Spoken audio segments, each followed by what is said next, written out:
ಇದನ್ನು ಇಷ್ಟು ದಿವಸ ಬಿಟ್ಟು ಈಗ ತಂದ್ರೆ ಅದನ್ನು ಹೊರಗೆ ಅವನಿಗೊಂದು ಮಧ್ಯೆ ಸಮಸ್ಯೆ ಶುರು ಆಗಿಬಿಡುತ್ತದೆ. ಯಾಕಂತಂದರೆ ಈಗ ನೋಡಿರಿ ಆರೋಪ ಹೇಳಿದ ಹಣದ ಬಗ್ಗೆ ನೀವು ತಿಂದ್ರಿ ತಂದುಕೊಡಂತೀರಿ, ಅದು ಇಷ್ಟ ಮಾಡ್ಬೋದು. ಅದನ್ನು ಪ್ರೂವ್ ಮಾಡಲಿಕ್ಕೆ ಅದು ಕೋರ್ಟ್ ಮೂಲಕ ಹೋಗೋದು, ಕಾನೂನು ಮೂಲಕ ಬಡದಾಡೋದು ಮಾಡೋದು ಲೆಂಗ್ದಿ ಪ್ರೊಸೆಸ್. ಪೋಕ್ಸೋ ಆದರೆ ನಾವು ಸಡನ್ನಾಗಿ ಅವ್ರು ಹಿಡಿದು ತರಬಹುದು ಅಂತೇಳಿ.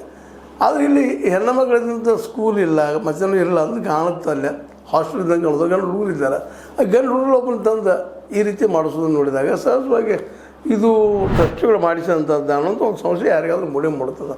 ಯಾಕಂದರೆ ಈಗ ಸ್ವಾಮೀಜಿಯ ಬೆಂಬಲಿಗರು ಪೂರ್ಣ ಪ್ರಮಾಣದಲ್ಲಿ ಬೆನ್ನು ಹತ್ತಿದ್ದಾರೆ. ನಿಮ್ದು ಲೆಕ್ಕ ಕೊಡ್ರಪ್ಪ, ಲೆಕ್ಕಪತ್ರ ಕೊಡ್ರಿ, ತಪ್ಪು ಕೊಟ್ಟಿದ್ದೀರಿ ನಮಗೆ, ಇನ್ನೂ ಬರಬೇಕು, ಇನ್ನೂ ಕುಡಿದ್ರು ಅದು ಏನು ಮಾಡಿದ್ರಿ, ಹಾಳು ಮಾಡಿದ್ರಿ ಅಂತೇಳಿ ಬೆನ್ನು ಹತ್ತಿದ್ದಾರೆ.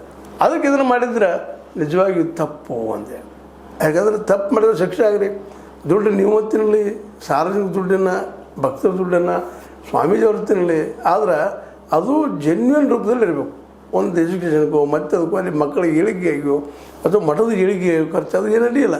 ಆದರೆ ಯಾವುದೋ ಒಂದು ದುಷ್ಟ ಕೆಲಸಗಳಿಗೆ ಮತ್ತೊಂದು ಕೆಲಸಕ್ಕೆ ದುಡ್ಡು ಉಪಯೋಗ ಆಗ್ತಾಯಿದ್ರೆ ನಿಶ್ಚಿತ ಖಂಡನ ಅಷ್ಟೇ ಅಲ್ಲ ಅಂತ ನಿಲ್ಲಿಸಲೇಬೇಕು ಅನ್ನೋಂಥ ಮಾತುಗಳು. ಏನೂ ಇರಲಿ, ಪಂಚಮಸಾಲಿ ಜನರ ಒಂದು ರೀತಿ ನಾವೇನು ಅನ್ಬೇಕಾಗಿದ್ದೀವಿ ಜನ ನೋಡಿದಾಗ ಪಾಪ ಏನೋ ಒಂದು ಭಯ ಭಕ್ತಿಯಿಂದ ಅವರಿಂದ ನಮ್ಮ ಸಮಾಜ ಏನೋ ಹೇಳ್ಬೋದು, ಎಲ್ಲರಿಗೂ ರಿಸರ್ವೇಷನ್ ಸಿಗ್ಬೋದು ಅನ್ನೋ ಒಂದು ಕಾನೂನು ಅದರಲ್ಲಿ ಮೂಲ ಹುಟ್ಟುಕೊಂಡಿದ್ದು ಇಲ್ಲಿದ್ದಾನೆ.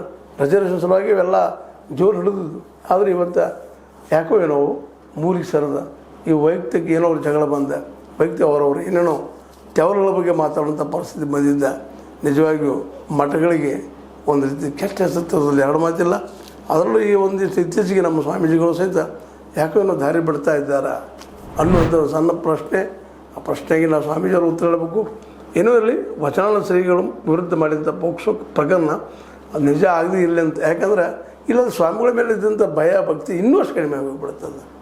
ಅದಕ್ಕೆ ಸರ್ಕಾರಕ್ಕಿಂತ ಇವತ್ತು ಕಾನೂನು ಅಥವಾ ಕಾನೂನಿನ ಪಾಲಕರಂಥ ನ್ಯಾಯಾಧೀಶರು ಜಲ್ದಿ ಇದಕ್ಕೊಂದು ಪರಿಹಾರ ಕಂಡುಹಿಡಿದ ಈ ಒಂದು ಪ್ರೀತಿ ಭಕ್ತಿ ವಿಶ್ವಾಸದಲ್ಲ ಮಠಗಳ ಮೇಲೆ ಅದು ಉಳಿಯುವಂಥ ಕೆಲಸವನ್ನು ಇವತ್ತು ನ್ಯಾಯಾಲಯ ಮಾಡಬೇಕಾಗ್ಯದ, ಜೊತೆಗೆ ಟ್ರಸ್ಟಿಗಳು ಮಾಡಬೇಕಾಗ್ಯದ, ಜೊತೆಗೆ ವಚನಾನಂದ ಸ್ವಾಮಿ